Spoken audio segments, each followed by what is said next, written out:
வணக்கம் பானு. சிவகங்கை மாவட்டம் எஸ்எஸ் கோட்டை அருகே மல்லாங்கோட்டை என்ற இடத்துல வந்து தனியார் கல்குவாரி இயங்கி வருது.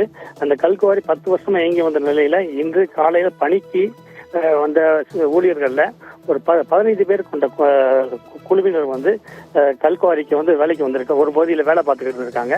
அப்ப பாறை வெடிச்சத்தம் கேட்டு பாறை வந்து சரிந்து தொடர்ந்து அதில் ஏற்பட்ட மண் சரிவு காரணமாக அதில் வந்து ஒரு 8 பேர்கிட்ட வந்து மண்ணில் வந்து புதையிடுவதாக தெரியுது. அதனடுத்து பிற ஊழியர்கள் வந்து அவர்களை மீட்டு அதில் 4 பேரை வந்து மதுரை உள்ள தனியார் மருத்துவமனைக்கு சிகிச்சைக்காண்டி அனுப்பிச்சு வச்சிருக்காங்க. மேலும் அதில் 3 பேருக்கு வந்து இன்னும் அவங்களோட வந்து மீட்கப்படலை, அவங்க வந்து இறந்திருக்கலாம் அப்படிங்கிற ஒரு ஐயப்பாடும் ஏற்பட்டிருக்கு.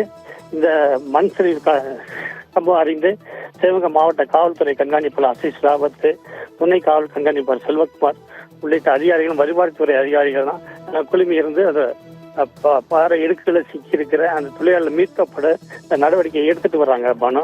இந்த சம்பவம் வந்து பெரும் அதிர்ச்சி ஏற்படுத்திருக்கு.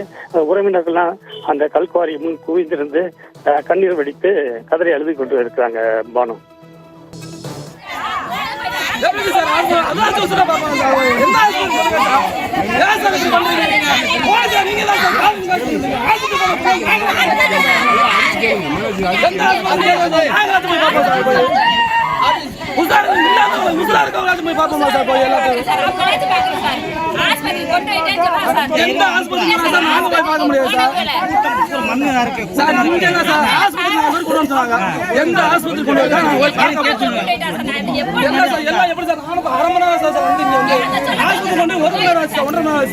எத்தனை பேர் இருக்காங்க ஆஸ்பத்திரிக்கு? 4 பேர் சொல்றாங்க சார். ஆனா எத்தனை பேரும் போயிருக்காங்க தெரியல. ஆனா அந்த மேல இருந்து பூரா மறைச்சு வச்சு 3 பேருண்டா 4 பேருன்றாங்க எப்படி சொல்றாங்க. ஆனா எந்த ஆஸ்பத்திரி கொண்டு இருக்காங்க என்ன எங்க சொல்ல மாட்டாங்க.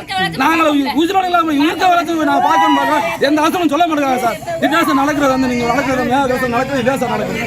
எதுவுமே சொல்ல கேட்டு அழைச்சு வச்சுட்டு கேட்டுக்கணும்னு நினைக்கிறேன். எந்த ஆஸ்பத்திரி உசுரோட நான் போய் பார்ப்போம் சார். எல்லாரும் எல்லாம் சொல்லி இருக்கு மாமச்சம் எல்லாம் இருக்கப்போ போனாமே